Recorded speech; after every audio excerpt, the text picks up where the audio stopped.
दोस्तों, कैसे हैं आप सभी। उम्मीद करता हूँ आप सब बहुत अच्छे होंगे और मैं तैयारी बहुत अच्छे से कर रहे होंगे। तो दोस्तों, daily hand written current affairs में आप सभी का स्वागत है। हम देखेंगे हैंड रिटन करंट अफेयर्स में क्या क्या न्यूज़ है और हैंड रिटन करंट अफेयर्स को पूरी तरीके से एनालाइज करेंगे। इसका फ़ायदा क्या है? फ़ायदा ये है दोस्तों कि आपको करंट अफेयर्स समझ में आएगा, करंट अफेयर्स आपका बेहतर होगा। जितने भी इंटरव्यूज़ है, जितने भी आजकल के क्वेश्चंस बन रहे हैं, आईबीपीएस जो भी क्वेश्चंस आपसे पूछ रहे हैं, इन सब में हमने देखा है कि स्टैटिक पोर्शन का जो करंट स्टैटिक पोर्शन जो है उससे क्वेश्चन जो है वो बहुत ही ज़्यादा आ रहे हैं। तो अभी जो है स्टैटिक बैंकिंग पढ़ने से नहीं होगा, स्टैटिक बैंकिंग पुराना हो चुका है। अभी हम करंट स्टैटिक बैंकिंग के ऊपर जो आईबीपीएस है वो ज़ोर दे रहा है। दोस्तों, अगर आप सच में चाहते हैं कि अपना करंट अफेयर्स बेहतर हो, सिलेक्टिव तरीके से पढ़े और आने वाले एग्ज़ाम्स जो है उसमें सिलेक्शन ले, क्योंकि सब बड़े बड़े एग्ज़ाम्स में आप देखोगे करंट अफेयर्स जो है वो बहुत ही इंपॉर्टेंट रोल्स अदा कर रहा है। तो आप मेरे व्हाट्सएप नंबर 9365651319 पे आप मुझे व्हाट्सएप ज़रूर कर दीजिएगा दोस्तों। यहाँ पे मैं सारे कोर्स की जो डिटेल्स है वो आपको प्रोवाइड कर दूँगा। और अगर दोस्तों आप इस पीडीएफ, इस हैंड रिटन पीडीएफ को अगर आपको अच्छा लग रहा है, अगर ये हैंड रिटन पीडीएफ चाहिए तो आप मेरे टेलीग्राम ग्रुप पे ज्वाइन कर दीजिए, जिसका लिंक जो है मैंने इस वीडियो के डिस्क्रिप्शन पे लगा दिया है। ठीक है, चलिए तो विदाउट एनी डिले इस वीडियो में हम आगे बढ़ते हैं। तो दोस्तों, रैंकिंग एंड रिपोर्ट से हम स्टार्ट करते हैं और पहला एक रिपोर्ट आया है ग्लोबल फाइनेंसिंग सेंटर इंडेक्स। ठीक है, जिसका 37 यानी फिनेंशियल इंस्टीट्यूशन के ऊपर ये रिपोर्ट आता है। जैसे हमारा होता है ना गुजरात फिनेंशियल इंस्टीट्यूशन, सो कौन से शहर में ज़्यादा फिनेंशियल इंस्टीट्यूशन है, इसके ऊपर ये रिपोर्ट आता है। सो ये जो GFCI बोलते हैं इसे, और इसका इतने एडिशन है 37 है। और ये पब्लिश कौन करता है दोस्तों? China development institute. ठीक है, ये रिपोर्ट जो चाइना से आपका पब्लिश होता है। और यहाँ पे टॉप फिनेंशियल इंस्टीट्यूट के बारे में बताया गया है। पहले पर है आपका न्यूयॉर्क, जहाँ पे सबसे ज़्यादा फिनेंशियल इंस्टीट्यूशंस है। लंदन दूसरे नंबर पे, तीसरे पे है आपका हांगकांग, चौथे पे है आपका सिंगापुर और फिफ्थ पे है आपका सैन फ्रांसिस्को। ठीक है, तो यूएसए में है ये। और गुजरात जो है अपना इंडिया का गुजरात गिफ्ट सिटी है, कितने नंबर पे है? 46 नंबर पे। ठीक है, याद हो गया आपको। चलिए, अब हम अपॉइंटमेंट्स की तरफ जाते हैं। और अपॉइंटमेंट्स में अगर मैं बात करूँ, स्टीबुआ को बनाया गया centre for India US relation advisory board, यानी भारत और ऑस्ट्रेलिया के बीच जो रिलेशन है उसे बेहतर करने के लिए उस एडवाइजरी बोर्ड का मेंबर किसे बनाया गया है? स्टीव बुआ जी को। स्टीव बुआ कौन थे दोस्तों? फेमस क्रिकेटर थे, ऑस्ट्रेलिया के पूर्व कप्तान। ठीक है, आपको याद हो गया। चलिए, डॉक्टर जय भट्टाचार्य जी जो है उनको 18th डायरेक्टर बनाया गया है। कितने नंबर के डायरेक्टर बनाए गए हैं? 18th। नाम क्या है? जय भट्टाचार्य जी। ठीक है, किसका डायरेक्टर बनाया गया है? National institute of health. ठीक है, अगर हेल्थ आपका अच्छा होगा तब तो आप लाइफ के हर काम में आप जय कर सकोगे ना। बस यही है, हेल्थ अच्छा है तो जय कर सकोगे हर काम में, यानी विन हो सकोगे आप हर काम में। हेल्थ अच्छा तो जॉय। ठीक है, ऐसे आप याद कर सकते हो। ठीक है, तो ये कहाँ के बने हैं? यूएस के बने, यूएस सेनेट ने बनाया है। ठीक है, यूएस सेनेट का हेल्थ इंस्टीट्यूट के डीजी। बैंकिंग एंड फिनांस की ओर आते हैं दोस्तों, इम्पोर्टेंट सेगमेंट्स। तो एसबीआई टोक्यो ब्रांच जो है जापान में, उसने 26 जापानीज़ यंग का लोन दिया है, यानी जो भारतीय मुद्रा में 1476 करोड़ होता है। किसको दिया है? Indian renewable energy. ठीक है, किस लिए दिया है? क्योंकि जो रिन्यूएबल एनर्जी का काम क्या है, जैसे सोलर एनर्जी हो गया, वाइंड एनर्जी हो गया, इन सब में बेहतर के लिए ये जो एसबीआई टोक्यो जापान ब्रांच है उसने 1476 करोड़ का लोन दिया है, जिसका टाइम पीरियड दोस्तों आपका 5 ईयर्स होगा और इंटरेस्ट रेट फिक्स्ड, ऐसा कोई फिक्स लिखा नहीं था, तो आप मान के चलिए 7% विलो है इसका इंटरेस्ट रेट। ठीक है दोस्तों, तो चलिए ये न्यूज़ भी क्लियर हो गया होगा। आरबीआई ने अलाउ किया है स्टैंड एलोन प्राइमरी डीलर्स को in repo operation with effect from 31 मार्च 2025। पहले तो दोस्तों मैंने वीडियो स्टार्टिंग में क्या बोला था? Current static facts. ठीक है, तो करंट स्टैटिक फैक्ट्स से आजकल क्वेश्चन बन रहे हैं। कल आपने सेंट्रल बैंक ऑफ इंडिया का एग्ज़ाम देखा, आने वाला एसबीआई एग्ज़ाम्स में भी आप देखोगे। तो इनको कहते हैं दोस्तों stand alone primary dealers, repo operations. इन्हें क्या कहते हैं दोस्तों? Current static facts. क्वेश्चंस इनसे बोल रहा हूँ, इनसे पूछ रहा है। आपको एग्जाम में पूछ देगा, बताइए स्टैंड एलोन प्राइमरी डीलर्स का मतलब क्या है, किसे हम स्टैंड एलोन प्राइमरी डीलर्स कहते हैं।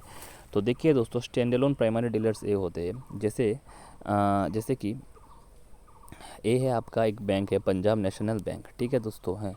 तो पंजाब नेशनल बैंक के अंदर कौन आता है, उसका अंदर एक एनबीएफसी आता है। बताइए इसका नाम क्या है? PNB housing finance. PNB housing finance नाम सुना होगा आपने, ठीक है। नहीं सुना है तो एक और फेमस आपको एग्जांपल देता हूँ। ये है आपका एलआईसी, ठीक है दोस्तों।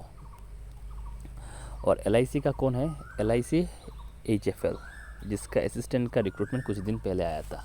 क्या हुआ दोस्तों, इसे हम क्या कहेंगे? स्टैंड अलोन प्राइमरी डीलर्स, ठीक है। जो किसी ना किसी स्पॉन्सर बैंक या कोई फाइनेंशियल इंस्टीट्यूशन जिसे स्पॉन्सर करता है, ठीक है। जैसे पीएनबी हाउसिंग फाइनेंस का स्पॉन्सर बैंक पीएनबी है। एलआईसी का कौन है? एलआईसी हाउसिंग फाइनेंस का कौन है? वो आपका एलआईसी है, ठीक है। सो ऐसे जो बड़े स्पॉन्सर बैंक या स्पॉन्सर कोई फाइनेंशियल इंस्टीट्यूशन होता है, इसे हम क्या कहते हैं? इसे कहते हैं हम स्टैंड अलोन प्राइमरी डीलर्स, या वो किसी कंपनी एक्ट्स में रजिस्टर्ड होंगे। ये जो सारे हैं वो किसके गाइडलाइंस फॉलो करेंगे? ये फॉलो करेंगे रिजर्व बैंक ऑफ इंडिया के गाइडलाइंस, ठीक है। और ये हमेशा एक एनबीएफसी रहेंगे। एनबीएफसी को ही बताते हैं स्टैंड अलोन प्राइमरी डीलर्स, यानी एनबीएफसी को हम बोलते हैं। तो I hope stand alone primary dealers का जो है पूरा कॉन्सेप्ट जो है मैंने आसान भाषा में आपको समझा दिया। आप अगर चाहो तो एक बार पढ़ सकते हो तो आपको और ज़्यादा क्लियर होगा, ठीक है। तो ये आप देख सकते हो, इसका पीडीएफ मैंने बता दिया है। टेलीग्राम ग्रुप इस वीडियो के डिस्क्रिप्शन में मिल जाएगा आपको। उसके बाद आपका आता है रेपो ऑपरेशन, ठीक है। रेपो ऑपरेशन का मतलब क्या है? रेपो ऑपरेशन मैं आपको समझाता हूँ। आपने गिरवी का नाम सुना है? जैसे आप बैंक से लोन लेते हो, ठीक है। बैंक से लोन लेते हो आपने, सपोज ये आप हो और ये बैंक है, ये बैंक है और ये आप एक पर्सन हो, ठीक है दोस्तों। आपको मान लीजिए आपको 5 लाख रुपए का लोन चाहिए, तो आप बैंक पे जाओगे, 5 लाख रुपए का लोन लोगे और किसी फिक्स्ड इंटरेस्ट रेट के साथ, मान लीजिए 7% इंटरेस्ट रेट के साथ। और बैंक में आप क्या रखोगे? आपका कोई सिक्योरिटी जो है, कोई ज़मीन की कागज़ या कोई और चीज़, मैं ज़मीन का कागज़ ही मान के चलता हूँ, या कोई और चीज़ आप बैंक पे गिरवी रख लोगे। तो दोस्तों बैंक आपका जो ज़मीन का कागज़ है वो कब आपको रिटर्न करेगा? जब उनका 5 लाख रुपए जो आपने लोन लिया था विथ इंटरेस्ट जब आप बैंक को दे दोगे, तब आपका ज़मीन का कागज़ जो है वो बैंक फिर से आपको वापस कर देगा। सो ये जो ऑपरेशन होता है उसे फाइनेंशियल टर्म में हम क्या बोलते हैं? रेपो ऑपरेशंस, ठीक है। जहाँ पे एग्रीमेंट होता है, यहाँ पे लिखा क्या है? When a party sells an asset to another party at one price, ठीक है, at one price and commits to repurchase the same, जैसे मैंने बताया था, at a particular different rate but at a different date but at a different rate, ठीक है, known as repo operation. अगर ये आपको रट्टा नहीं मारना है, मैंने जैसे आसान भाषा में आपको समझाया वो है। तो दोस्तों रेपो ऑपरेशन मैंने तो यह आपको एग्जांपल देकर समझाया। तो रेपो ऑपरेशन की ज़रूरत क्यों पड़ती है दोस्तों? बैंकों को रेपो ऑपरेशन की ज़रूरत क्यों पड़ती है? मैं आपको समझाता हूँ क्यों पड़ती है। जैसे कि दोस्तों ये आप हो, ठीक है, मैं फिर से आपका एग्जांपल दे रहा हूँ, और ये मैं हूँ, ठीक है। मुझे चाहिए दोस्तों कैश, ठीक है, और आपके पास हो गया है ज़्यादा कैश, जिससे कैरी करने में हो रहा है प्रॉब्लम। आप चाहते हो आपका जो कैश है वो ऑनलाइन आपके बैंक अकाउंट में चला जाए ताकि पैसा सेफ रहे। और मैं चाहता हूँ कि मेरे पास कैश ही नहीं, मैं तुम्हें ऑनलाइन कर दूंगा, तुम मुझे कैश दे दो। आप बोलते हो ना अपने दोस्त को, तो आपके पास है एक्सेस कैश जो आप ट्रांसफ़र करना चाहते हो अपने बैंक में या किसी दोस्त को, और मेरे पास नहीं है कैश, मेरे बैंक में है ज़्यादा कैश जिससे मैं कन्वर्ट करना चाहता हूँ लिक्विडिटी में, ठीक है। तो ये जो दोनों पार्टी का दोनों पार्टी के बीच जो एग्रीमेंट होता है, जो ऑपरेशन होता है, मैं आपको कैश दे रहा हूँ और आप मुझे कैश ले रहे हो, यानी दोनों का इंटरेस्ट जुड़ा हुआ है इसमें। तो इस जो ऑपरेशन होता है इसे क्या कहते हैं दोस्तों? Repo operation. आई होप इस बार आपको समझ में आ गया होगा। तो ये जो बैंक से किसी बैंक के पास ज़्यादा कैश होता है और किसी बैंक के पास कम कैश होता है, तो वो जो ज़्यादा कैश वाला बैंक है वो अपना कैश जो है वो मोबिलाइज़ करना चाहता है, और जो कम कैश वाला बैंक है वो कैश दूसरे बैंक से एक्सट्रैक्ट करना चाहता है। और एक एग्रीमेंट होता है कि फ्यूचर में जब भी मुझे ज़रूरत पड़ेगी कैश की, तब मैं आपको इंटरेस्ट सहित जो पैसा आपने दिया है वो मैं आपको रिटर्न कर दूंगा, और बदले में आप जो मेरा सिक्योरिटी मनी है, जो मैंने चीज़ें गिरवी रखी है आपके पास, वो भी आप मुझे इन रिटर्न दे दोगे, ठीक है। मैं एक्सप्लेन करने में थोड़ा ज़्यादा टाइम लेता हूँ, बट मैं जब एक्सप्लेन कर दूँगा, कंप्लीट कर दूँगा, डेफिनेटली मानिए आपको जो कॉन्सेप्ट है वो पूरा क्लियर हो जाएगा, ठीक है। तो यही है रेपो ऑपरेशंस। तो अभी आते हैं हम न्यूज़ के ऊपर। तो रिजर्व बैंक ऑफ इंडिया ने स्टैंड अलोन प्राइमरी डीलर्स, मैंने बताया है जो एनबीएफसी मान लीजिए, अलाउ किया है रेपो ऑपरेशन में, ठीक है। तो विद इफेक्ट फ्रॉम 31 मार्च 2025। ये जो मैंने पूरा चीज़ें आपको समझाया, ये ऑपरेशन के लिए अभी सिर्फ ये जो ऑपरेशन है ये सिर्फ शेड्यूल कमर्शियल बैंक्स कर सकते थे। अभी ये जो ऑपरेशन है ये कौन कर सकते हैं? ये एनबीएफसी भी कर सकते हैं। बट एनबीएफसी कौन सा एनबीएफसी? जो है शेड्यूल कमर्शियल बैंक या कोई फिनेंशियल इंस्टीट्यूशन के अंदर जो रजिस्टर्ड है, जिसका सब्सिडरी है, वो ही जो ऑपरेशन है वो कर सकते हैं। चलिए ये हो गया। अभी हम आते हैं दूसरी न्यूज़ की ओर। और एक्सिस बैंक ने जेपी मॉर्गन के साथ किया है टाई अप और dollar payment for client in India, ठीक है। डॉलर पेमेंट यानी जेपी मॉर्गन के साथ जो क्लाइंट है जेपी मॉर्गन के जो चीज़ें हैं उसको आप डॉलर पेमेंट कर सकते हैं, अगर इसके लिए बशर्ते आपको एक्सिस बैंक में खाता होना पड़ेगा। बस यही न्यूज़ है, यही चीज़ें आपको याद करनी है। नेशनल न्यूज़ में मैं दोस्तों यही चीज़ें, गवर्नमेंट ऑफ इंडिया ने डीए जो है वो 2% की मंजूरी दे दी है और अभी जो आपका करंट डीए चल रेट है वो 55% है, ठीक है। इफेक्ट जनवरी से होगा। गवर्नमेंट ने क्या बताया है, हम 8 लाख करोड़ का डेब्ट सिक्योरिटी 8 लाख करोड़ रेज करेंगे थ्रू डेब्ट सिक्योरिटी, जो पहले हाफ फाइनेंशियल ईयर 25-26 का जो टोटल टारगेट थ्रू बोरोइंग हमारा रहेगा 14.82 लाख करोड़ का, और फाइनेंशियल ईयर 26 में।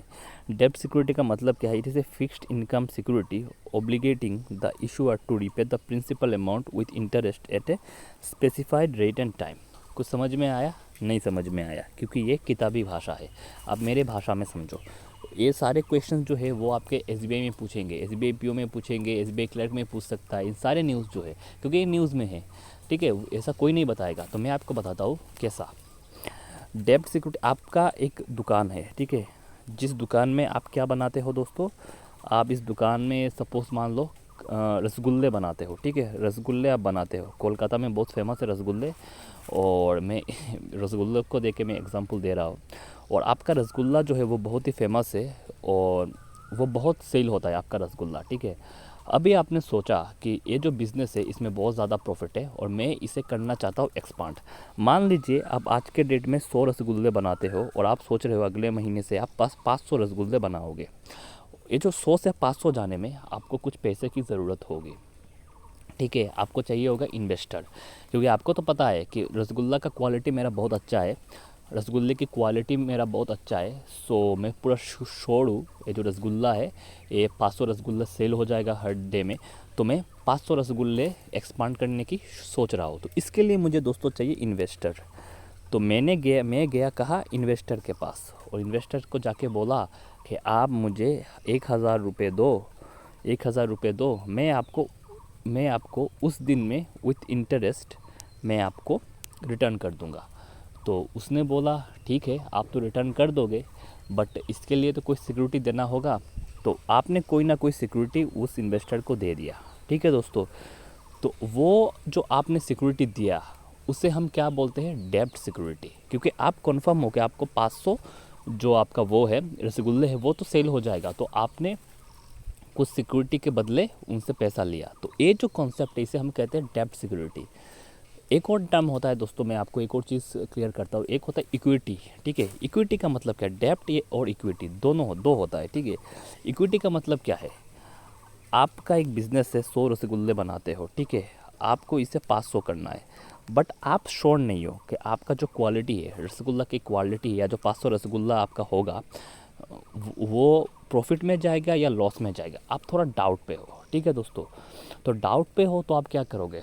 तब आप ऐसे इन्वेस्टर से नहीं बोलोगे कि आप मुझे पैसा दे दीजिए मैं आपको रिटर्न कर दूंगा। अगर लॉस हो गया तो आप कहाँ से दोगे, ठीक है ना। तो जब कोई सेलर डाउट में रहता है कि मेरा प्रॉफिट होगा या लॉस होगा, तब वो करता है इक्विटी। इक्विटी का मतलब क्या है दोस्तों? इक्विटी का मतलब क्या है? वो अपनी कंपनी में उसको शेयर दे देता है। अगर प्रॉफिट हुआ तो प्रॉफिट आधा आधा बांट लेंगे, या जो भी रेशियो में एग्रीमेंट हुआ उस रेशियो में बांट लेंगे। और अगर लॉस हुआ तो जो चीज़ें हैं जो लॉस है वो भी हम उस रेशियो में बांट लेंगे जो एग्रीमेंट में लिखा होता है। 50-50 भी हो सकता है, 60-40 भी हो सकता है, 80-20 भी हो सकता है, ठीक है। वो एग्रीमेंट के ऊपर डिपेंड करता है। सो ये है दोस्तों डेब्ट एंड इक्विटी में डिफरेंस। समझ में आया आपको। और डेब्ट में प्रॉफिट से लॉस से जो इन्वेस्टर है उससे कोई फ़र्क नहीं पड़ता, ठीक है। चलिए इंटरनेशनल इनोग्रेशन न्यूज़ के ऊपर हम आते हैं। CDS अनिल चौहान ने इनोग्रेट किया है टेक प्रीति 2025। कहाँ पे? IIT कानपुर पे। और थीम भी इसका है पांता राही, ठीक है। चलिए इंटरनेशनल में आते हैं। इंडिया ने लॉन्च किया ऑपरेशन ब्रह्मा, ठीक है। कहाँ पे? आपको पता है म्यांमार में कुछ दिन पहले बहुत बड़ा भूकंप आया था, तो इंडिया ने अपना जो एड है, असिस्टेंट है, वो इट्स वेरी इंपॉर्टेंट, आप एक बार देख लेना है अच्छी तरीके से। तो इंडिया ने म्यांमार को हेल्प किया है ऑपरेशन ब्रह्मा के थ्रू, जो रेस्क्यू वगैरह हो रहा है। स्पोर्ट्स न्यूज़ की ओर आते हैं दोस्तों। अनहाट सिंह एंड करीन EI तुर्की, ठीक है। करीम E1 तुर्की इंडियन ओपन 2025। जो अनहात सिंह और करीम EI ने तुर्की का जो इंडियन ओपन है 2025 का स्क्वैश टाइटल जो मुंबई में हुआ था वो जीत लिया है, और ये इनका 11 PSI टाइटल है, ठीक है दोस्तों। चलिए ये मिक्स्ड था दोस्तों। ये जो करीम E1 उनका पूरा नाम है, और ये कहाँ से बिलोंग करते? तुर्की से बिलोंग करते, ठीक है दोस्तों।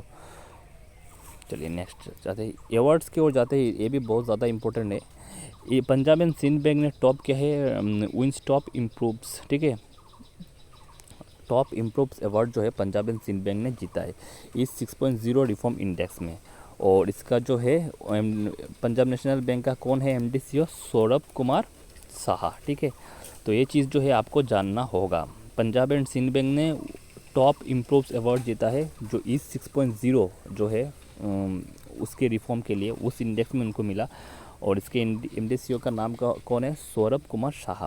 इसका फुल फॉर्म क्या है दोस्तों? Enhanced access service excellence. क्या है? Enhanced access service excellence. इस कैटेगरी आप ये इसका फुल फॉर्म भी देख लेना। फेस्टिव न्यूज़ की ओर जाते हैं दोस्तों। 37 Kathak Mahotsav 2025 at Delhi, world's first ever Kathak literacy festival, ठीक है दोस्तों। ये चीज़ भी आपको याद होना चाहिए। तो आज के लिए इतना ही दोस्तों। टेलीग्राम ज्वाइन कर लेना, इसका PDF मिल जाएगा, एक बार रीड करोगे तो आज का न्यूज़ एकदम क्लियर हो जाएगा। सो आई होप ये सेशन कैसा लगा ज़रूर कमेंट करके बताइएगा, और अगर अच्छा लगे तो लाइक भी कर दीजिएगा। Thank you.